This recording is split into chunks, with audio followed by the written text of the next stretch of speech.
సరే ఇప్పుడు మీరు ఇన్ని విమర్శలు చేస్తున్నారు కదా! ఇప్పుడు జనసేన మీద కావచ్చు, పవన్ కళ్యాణ్ గారి మీద కావచ్చు, టీడీపీ మీద, చంద్రబాబు నాయుడు గారి మీద, లోకేష్ గారి మీద. లోకేష్ గారు ఒక మాట ఎప్పుడు అంటుంటారు ఈ మధ్య కాలంలో. అధికారంలోకి వచ్చిన తర్వాత ఎవరి ఖర్చులు వాళ్ళకి ఇచ్చేస్తామని చెప్పి, ఎవరిని వదిలిపెట్టమని చెప్పేసి. ఇప్పుడు మీ పార్టీ అధికారంలో ఉంది కాబట్టి, అంటే వైఎస్ఆర్సీపీ పార్టీ అధికారంలో ఉంది కాబట్టి మీరు రెచ్చిపోయి మాట్లాడుతున్నారు. ఒకవేళ మళ్ళీ టీడీపీ అధికారంలోకి వస్తే మీలాంటి వాళ్ళ పరిస్థితి ఏంది? ఇప్పుడు ఒక సామెత ఉంది, మంగళవారం ఉన్నాడంట, ఆడికి యోగలం అనే పాదయాత్ర స్టార్ట్ చేశాడు. ఆడి కింద గోళీలు గులాబ్ జాములు అయిపోయి ఒక కాలు అటు ఒక కాలు ఇటు వేస్తున్నాడు. ఆడు ఎడుపోతున్నాడో తెలియట్లా, ఆడేం మాట్లాడుతున్నాడో ఆడికి తెలీదు. కార్పొరేటర్గా కూడా గెలవలేని చవట దద్దమ్మ మంగళగిరి అని సరిగా పలకటం రాని ఒక 420 గాడు ఆడపిల్లల బొడ్లు చుట్టూ టేపులేసి స్విమ్మింగ్ పూల్లో కడ్రారులతో అన్నీ పిలుచుకొని ఈ 420 నా కొడుకు వీడు మాట్లాడితే, అంటే వీడు 2024లో వీడు రావాలా. ఇప్పుడు మాకు కళ్ళాలు తీస్తే వీడి బాబు ఏపీలో తిరుగుతాడా? వాడి యోగాలం యాత్ర సాగిద్దా? చెప్పండి, వాడి యోగాలం యాత్ర సాగిద్దా? ఒకటే చెప్తున్నా, హ్యాంగర్కున్న సొక్క వేసుకొని బయటకు వస్తే టీడీపీ ఆఫీసులు, టీడీపీ చాప్టర్ క్లోజ్ అయిపోద్ది. మంచి మంచి మంచి అని మా కాళ్ళు చేతులు కట్టేశాడు పెద్ద ఆయన. లేదంటేనా ఈ నా కొడుకులకు కాదు, బొల్లుబాబు చంద్రబాబు నాయుడు గాడికే షటకోపం పెట్టేసేవాళ్ళం. ఖచ్చితంగా చెప్తున్నా, మీకు రాసి పెట్టుకోండి. ఈ మౌనం కూడా ఎక్కువ రోజులు ఉండదు. వాడు నేనేదో మాట్లాడుతున్నాడు, భయం అంటే ఏందో చూపిస్తానని. తాడేపల్లి ప్యాలెస్ వణికిపోవాలన్నారు. తాడేపల్లి ప్యాలెస్ కాదు, ముందు వీడి కొంప వణుకుతుందాడా. వీడి యోగంలో తిరుగుతున్నాడు, ఆ ఇంట్లో అన్నీ జరుగుతున్నాయి, అవి చెక్ చేసుకోమన్నాడు పోయి ముందు ముండనాయాలని. ఏం మాట్లాడతాడు వాడు? భయానికే రంకు మొగుడు జగన్మోహన్ రెడ్డి. తట్టుకుంటారా? అసలు రూపం చూస్తే తెలీదా? వీళ్ళకి తెలీదా జగన్మోహన్ రెడ్డి గారి పరిస్థితి ఏం తెలీదా? టీడీపీ ఆఫీస్ గేట్లు పగల కొడితేనే నా కొడుకులకి కింద పైన ప్యాక్ అయిపోయి మొత్తం ఎన్ఎన్సీకి చెప్పి ఢిల్లీ నుంచి సెక్యూరిటీని దింపుకున్నాడు చంద్రబాబు నాయుడు. ఆడి చుట్టూ ఉన్న బ్లాక్ క్యాట్స్ లేకుండా చంద్రబాబు నాయుడు గారిని ఒక్క గంట తిరగమని చెప్పండి, భయానికే చచ్చిపోతాడు నా కొడుకోడు. భయానికే చచ్చిపోతాడు గుండాకి. వాడా మాట్లాడేది? అప్పిగాడు కొడుకు అప్పిగాడే అవుతాడు. అర్థమైందా? అప్పిగాడి కొడుకు తుప్పుగాడు అవుతాడు. పులిని చూసి నక్క వాతలు పెట్టుకోవాలంటే ఆడవుతుంది. సో ఒకవేళ నేను అడుగుతుంది, ఒకవేళ టీడీపీ నెక్స్ట్ అధికారంలోకి వస్తే టీడీపీ మీ పరిస్థితి ఏంది అని. 2015లో గవర్నమెంట్ ఎవరుంది?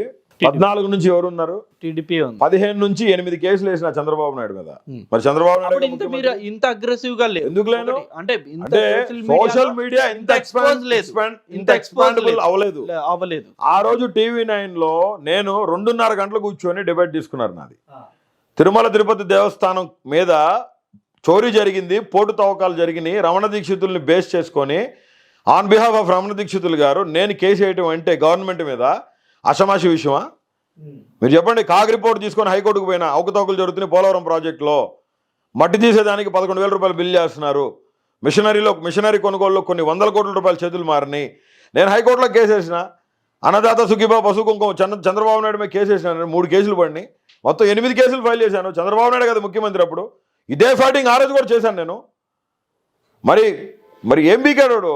అంటే ఇప్పుడు మీరు లీగల్గా ఫైట్ చేయడం వేరు, ఇప్పుడు మీరు చేస్తున్న మాటలు కొన్ని ఉన్నాయి కదా, అవన్నీ ఆల్రెడీ టీడీపీ వర్గాల్లో చాలా వాళ్ళు బలంగా నాటుకున్నాయి. వాళ్ళు ఒకవేళ అంటే టీడీపీ నాయకులు చాలా మంది అంటుంటారు, మీరు ఏదైనా వీడియో పెట్టినప్పుడు కింద కామెంట్స్ లో చదువుతూ ఉంటాను నేను. లైక్ ఇప్పుడు అంకుశం సినిమాలో రామరెడ్డి గారిని లాక్కొని రోడ్డు మీద కొడతారుగా, అలా కొడతాం బోరగడ్డ నీళ్ళు. నెక్స్ట్ 24 తర్వాత పాయింట్ బ్లాంక్ లో బుల్లెట్ దిగుద్ది ఒకడికి. టచ్ చేసి చూడమని చెప్పండి. ఒకటే విషయం చెప్తున్నాను, రౌడీయిజం వద్దనుకొని, ఫ్రాక్షనిజం వద్దనుకొని మెలకొండ కూర్చున్నా నేను.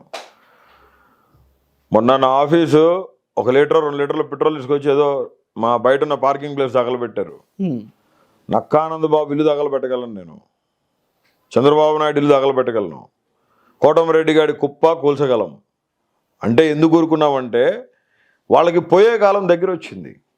వాళ్ళకి ఒక అవిశ్వాసం అనేది బాగా చంద్రబాబు నాయుడిని రెచ్చగొడుతుంది. చంద్రబాబు నాయుడు ఈ మధ్య బూతులు మాట్లాడుతున్నాడు, ఇంతకుముందు ఎప్పుడు మాట్లాడలా. అంటే ఏంటి, చంద్రబాబు నాయుడికి తెలుసు జడ్పీటీసీ, ఎంపీటీసీ, కార్పొరేషన్ ఎన్నికలు ఎప్పుడైతే కుప్పం కూడా చేజారిపోయినాయో రాయలసీమలో, చంద్రబాబు నాయుడు అనే వ్యక్తి టికెట్ ఎక్కడి నుంచి పోటీ చేయాలని ఎత్తుకుంటున్నాడు. తిరుపతికి రావాలా, లేదంటే మళ్ళీ ఇంకేటన్నా పోవాలా, గుంటూరు నుంచి పోటీ చేయాలా. కుప్పంలో నుంచి చంద్రబాబు నాయుడు పోటీ చేసే రేపు పెద్దిరెడ్డి రామచంద్రారెడ్డి దెబ్బకి, మిథున్ రెడ్డి దెబ్బకి మొత్తం కుప్పం కోటలు బీటులు వాలే పరిస్థితి. రేపు రానున్న రోజుల్లో ఆంధ్రప్రదేశ్లో టీడీపీ చాప్టర్ క్లోజ్ అయిపోయిందని అచ్చెన్నాయుడే చెప్పాడు. పార్టీ లేదు, బొక్క లేదని. ఈరోజు టీడీపీలో ఉన్న ఎమ్మెల్యేలు కొంతమంది చంద్రబాబు నాయుడే మంచోడైతే, వాడి పరిపాలనే బాగుంటే ప్రజలు 23 సీట్లు ఎందుకు కూర్చోబెట్టారు? నువ్వు తోపు కదా, 30 years ఇండస్ట్రీ కదా. మరి నువ్వు బిల్ గేట్స్కి ప్లస్ చాలామంది పెద్దోళ్ళకి నువ్వు ఏదో సూక్తి ఏదో చెప్పానని చెప్తావు, మైక్రోసాఫ్ట్ నేనే తీసుకొచ్చానని చెప్తాడు, గూగుల్ పిచ్చేని నేనే పంపించానని చెప్తాడు. ఇవన్నీ చేసినోడి నువ్వు ప్రజలు నిన్ను ఆదరాభిమానాలతో ఆదరించాలి కదా. ఏం చేసావు నువ్వు? ఎస్సీలు తిట్టావు, ఎస్సీ కులంలో ఎవడు మాత్రం పుట్టాలనుకుంటారన్నావు, బీసీలను ఎగిరేరి కాళ్ళతో దండిచ్చావు, వార్నింగ్ ఇచ్చావు మాట్లాడొద్దండి మీ కథ తేల్చేస్తానని, మైనార్టీలని కొట్టావు, చంపించావు మైనార్టీలని. రెడ్లను అయితే ఆ పట్టాల శ్రీరామ్ గారు ఎంఆర్ ఆఫీస్కి పిలిపించి మర్డర్ చేయించాడు. వాడంతా వాడు బచ్చాగాడు, పరిటాలగాడు, వాడు శ్రీరామ్ గాడు. పరిటాల రవి గారి మీద గౌరవం ఉంది. పరిటాల రవి కొడుకుని చెప్పుకొని అంటే చెట్టును చూపించి కాయలు అమ్ముకునే బ్యాచ్ ఇదంతా. పిల్లలు చంపేస్తారు వాడిని తలుచుకుంటే, పిల్లలు చంపేస్తారండి. మన హరికృష్ణారెడ్డి పోయాడు, ఏమైంది? ఏం పోలేరా? ఈ రోజుల్లో ప్రతి ఒక్క నా కొడుకు తెగిడిచిన నా కొడుకే.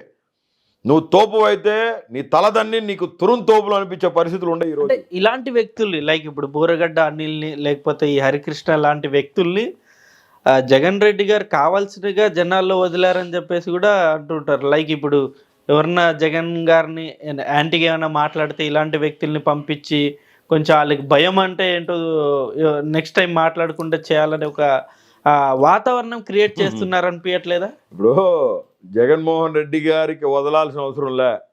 జగన్మోహన్ రెడ్డి గారు ఆపారు కాబట్టి ఈ నా కొడుకులందరూ బతికి బట్ట కట్టారు, లేదంటే ఇలా పీకలు ఎప్పుడో తెగిపోయింది. రాసి పెట్టుకోండి. ఆపారు. జగన్మోహన్ రెడ్డి గారు వాయిలెన్స్, ఫ్రాక్షన్, రౌడీజంకి నా పరిపాలనలో తావులేదు. మా ముందే చెప్పాడు డీజీపీ గౌతమ్ సవాంగ్కి గవర్నమెంట్ వచ్చిన కొత్తల్లో. ఎవడైనా సరే, మా బంధువులైనా సరే తోక జాడిస్తే ఎత్తిపెట్టి లోపలేమని. దానికి ఉదాహరణ మీకు ఒకటి చెప్తా. వైఎస్ కొండారెడ్డి జగన్మోహన్ రెడ్డి గారికి కజిన్ బ్రదరు. పార్టీలో కీలక బాధ్యతలు రాజశేఖర రెడ్డి గారు ఉన్నప్పటి దగ్గర నుంచి తీసుకున్న వ్యక్తి. చక్రాపేట మండలం ఇన్ఛార్జి. సోయానా చిన్నాయన కొడుకు. ఆయన మొన్న ఈ మధ్య ఏదో ఒక దందా ఏదో చేశాడని చెప్పి ప్రూవ్ అయితే ఎత్తిపెట్టి తీసుకుపోయి లోపలేసినారా లేదా? సాక్షిలో కూడా ఎత్తిపెట్టి చూపించారు లేదా? చూపించారు. మరి అట్లాంటి వ్యక్తుల్ని సొంత అన్నగా ఉన్న కొండారెడ్డిని తీసుకుపోయి బొక్కలో నూకితే బయట వాళ్ళు ఎవడన్నా తప్పు చేస్తే ఊరుకుంటాడా? ఇవ్వాలా? సో మీ బ్యాక్ ఎండ్ అయితే జగన్మోహన్ రెడ్డి గారు లేరు. పోనీ మీ వెంట ఉండి నడిపిస్తుందంతా సజ్జల రామకృష్ణారెడ్డి గారు అంటారు కదా. సజ్జల రామకృష్ణారెడ్డి అంతా నేను ఎప్పుడు మాట్లాడలే. ఎప్పుడో 2-3 సార్లు కలిస్తే అదే ఫోటోలు ఏదో తీశారు. మీరు సజ్జల రామకృష్ణారెడ్డి గారు చాలా క్లోజ్, అస్సలు సంబంధమే లేదు. వైఎస్ఆర్సీపీ పార్టీలో నేను స్ఫూర్తిదాతగా తీసుకున్న వ్యక్తి ఒకే వ్యక్తి జగన్మోహన్ రెడ్డి గారు. మిగతా ఎవరితోనూ మిగతా వాళ్ళందరూ నా దృష్టిలో జీరో. నంబర్ 2 లేదు, నంబర్ 3 లేదు, ఎవడు లేడు. నాకు సంబంధించి జగన్మోహన్ రెడ్డి గారు one man army. He's one man army always. Jaganmohan Reddy గారిని స్ఫూర్తిదాతగా తీసుకున్నా. ఆయన్ని చూసి రాజకీయాల్లోకి వచ్చా. ఆయన్ని చూసి న్యాయంగా పోరాటం ఇలా చేయాలని చెప్పి డిసైడ్ అయిపోయినా. 16 నెలలు జైల్లో ఉండి బయటకు వచ్చిన తర్వాత ఎంతమంది తలలు తెగాల చెప్పండి? ఆయనకున్న బ్యాక్గ్రౌండ్కి కడప జిల్లాలో చెయ్యి ఎత్తితే మొత్తం కృష్ణానదిలో నెత్తురై పారేది. ఆ రోజు కాంగ్రెస్ పార్టీలో ఉండి రాజశేఖర రెడ్డి గారితో పాటు ఉన్నోళ్ళు కూడా వెన్నుపోటు పొడిచారు. వాళ్ళందరూ బతికి బట్ట కట్టినారంటే రాజారెడ్డి తాతని నేనే చంపింది, రాజారెడ్డి గారిని నేనే చంపిందని ఒప్పుకున్న పార్థసారథి రెడ్డి ఇంకా బతికి ఉన్నాడా లేదా? ఎక్స్ఎమ్మెల్సీ సతీష్ రెడ్డి బతికి ఉన్నాడా లేదా? నేనేం చెప్తున్నానంటే సో ఆయన ఎంకరేజ్ చేయడు. జగన్మోహన్ రెడ్డి గారు మనుషులు బ్రతుకు తెరువు కోసం ఆపర్చునిటీస్ని కల్పించే వ్యక్తి. ఫ్రాక్షనిజంకి, రౌడీజంకి, దందాలకి జగన్మోహన్ రెడ్డి గారి పరిపాలనలో ఎటువంటి తావు లేదు. దానికోసమే మేము వాటన్నిటిని పక్కన పెట్టినాం. అదే చెప్తున్నా, సొక్క అంటే ఈ సొక్క కాదు, వాటన్నిటిని మేము కూడా భుజానికి తగిలించుకొని హ్యాంగర్కున్న సొక్కాని తీసుకొని వేసుకొని బయటకు వస్తే నీ గవర్నమెంట్ రావాలేమో, రాదు అది.